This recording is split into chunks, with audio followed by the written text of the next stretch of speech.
Assalamualaikum and good day to each and everyone. I am Zuhaila Ibrahim Lumpong and I will be continuing the discussion of my group mates. For a recap, we were assigned to discuss the chapter 5, which is the global political structures and processes.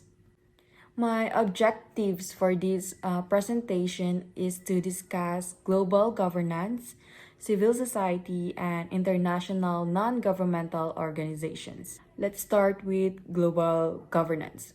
Global governance refers to the collective efforts to identify, understand, and address worldwide problems that go beyond the problem-solving capacities of state, according to WIST 2010. By the definition given, you will see a word collective efforts. So this basically means that in solving this worldwide problem, you are not alone with that because you need someone who can accompany you by making plans, giving solution about it. So these are the problems. When we say worldwide problems, these are the problems that are beyond one state. And in order for you to resolve it, you need an approach that you are accompanied by many, because one country couldn't do it alone because the problem itself is borderless. So when we say borderless, it transcends beyond the borders.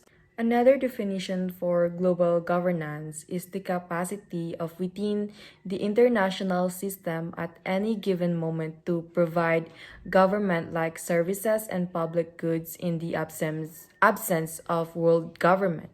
It is a combination of informal and formal ideas, values, norms, procedures, practice, policies, and organizations that help all actor states, international organization, non-government organizations identify, understand, and addresses the transboundary problems.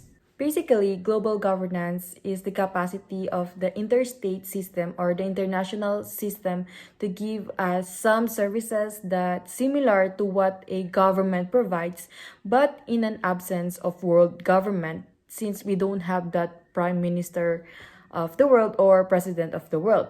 But global governance give us the capacity to set out policies, to sign treaties, to make rights, to ensure that we achieve, identify, understand, and make solutions of those transboundary problems as one.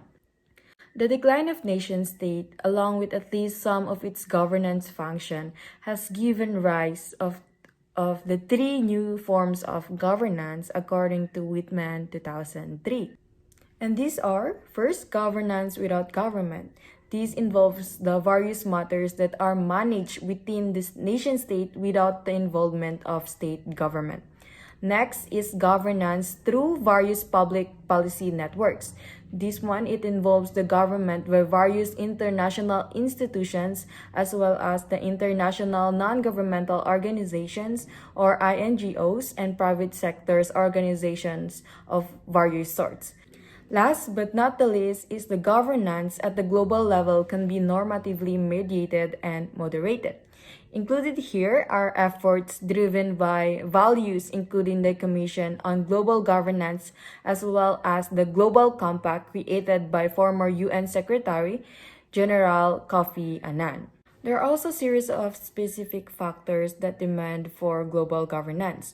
One is the declining power of the nation states. For example, if a state themselves are less able to handle various responsibilities, this leaves often a possibility of the emergence of some form of global governance to fill the void. And the second one is the vast flows of all sorts of things that run into and often right through the borders of nation states. So this could involve the flow of digital information of all sorts through the internet. Now let's discuss civil society. Civil society is a process through which individuals negotiate, argue, struggle against, or agree with each other and with those in authority.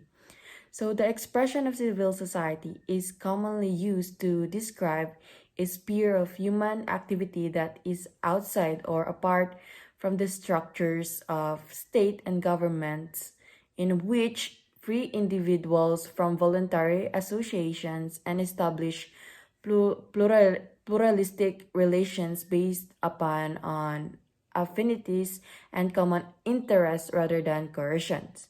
So the distinction between state and civil society is an old but can take very different and even contradictory forms. Next is global civil society. Global, non-governmental, pluralistic form of society composed of interlinked social processes oriented to civility. It is a dynamic, non-governmental system of interconnected socio-economic institutions that straddle the whole world or earth and have complex effects that are felt in its four corners. For the 17th and 18th century theories of the social contract from Thomas Hobbes and Jacques Rousseau, the institution civil society is in fact equivalent to the founding of political state. It is the institution of civil society and the state that puts an end to the war of man against every man, which in Hobbes' famous phrase characterized the condition of nature. Also, on the book of John Locke's Second Treatise on Government, it provides the classic description of what a civil society is. According to the book, men are born free, equal, and independent, but they forego the natural freedom and put on the bands of civil society, and when they agree to similar commonwealth for their comfortable, safe, and peaceful living one amongst the other. It is also important to note that when individuals agree to enter civil society, they adopt the principle of majority rule. And they are also at liberty to live civil society, but doing so means living in a state of nature that leaves them free but without the defense against others. To make it short, civil society is not reality that is ever or could ever be completed. Rather, it is an ongoing and ever-present project. This is especially the case in the era of globalization, wherein civil societies that were created in nation-state now must be extended to the global level. In fact, it could be argued that without a global civil society, the promises of national civil society may die. Now let's discuss international non-governmental organizations or INGOs. INGOs are international not-for-profit organizations that perform public functions that are not established or run by nation states. Some examples of INGOs are the American Red Cross, Transparency International, Global Witness, Center for Public Integrity, Clean Clothes Campaign, and International Organization for Standardization, and many more. INGOs are non-profit organizations with no government affiliation. And the only difference between NGOs and INGOs is that INGOs has an international rather than only domestic presence.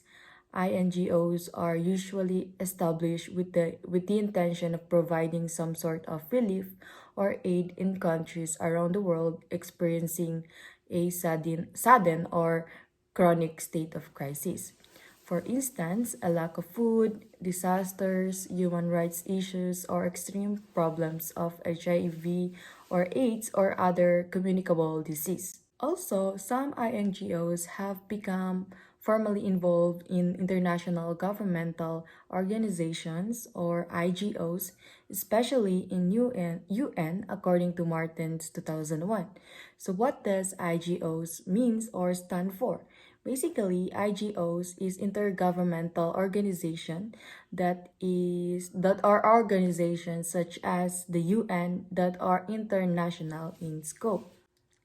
And in general, INGOs often credited responding to the social demands of the nations much quicker than their own government. I think that will be the end of my presentation. I hope you've learned something from it. Once again, I am Sohaila Ibrahim Alumpong, and thank you for watching.